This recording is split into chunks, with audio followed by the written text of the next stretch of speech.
একজন মা যেভাবে তার সন্তানকে যত্ন ও ভালোবাসা দিয়ে বড় করে তোলেন, সে ঋণ কোনোদিনই শোধ করা যাবে না। বিশ্বে প্রতি বছর মে মাসের দ্বিতীয় রোববার মা দিবস পালন করা হয়। যুক্তরাষ্ট্রে দিবসটির সূচনা হলেও বর্তমানে আন্তর্জাতিকভাবে সারা বিশ্বেই পালিত হয়। আজ রোববার 11ই মে বিশ্ব মা দিবস। বিশ্বের প্রতিটি দেশ ঘটা করে দিবসটি পালন করছে। এই দিনে সবাই মাকে নিয়ে বিশেষ অনুভূতি ব্যক্ত করে থাকেন।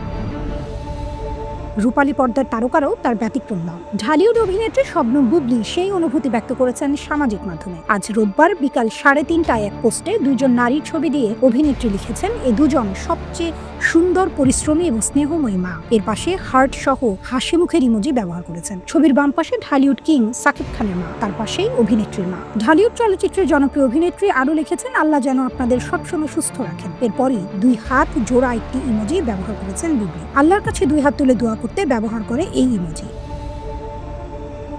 সর্বশেষ তিনি লিখেছেন, পৃথিবীর সব মায়েদের প্রতি রইল মা দিবসের আন্তরিক শুভেচ্ছা। এদিকে অভিনেত্রীর পোস্টে সাকিব খানের মায়ের ছবি দেয়ায় মিশ্র প্রতিক্রিয়া নেটিজেনদের। কেউ কেউ অভিনেত্রীকে কটাক্ষ করে লিখেছেন, আবারও আদিক্ষেতা শুরু করেছেন। একজন লিখেছেন, বুবলি আরও যে কত কে করবে সাকিবকে পাওয়ার জন্য, মা নিয়েও তেলবাজি। অন্য একজন লিখেছেন, সাকিবের কাছে ভালো হওয়ার নাটক। অন্যদিকে অভিনেত্রী অনুসারীদের একাংশ মা দিবসের শুভেচ্ছা জানিয়েছে। একজন লিখেছেন, আপনার আম্মুরা অনেক বছর বেঁচে থাকুক, দোয়া করি। অন্য একজন লিখেছেন, আল্লাহ ওনাদের নেক হায়াত দান করুক।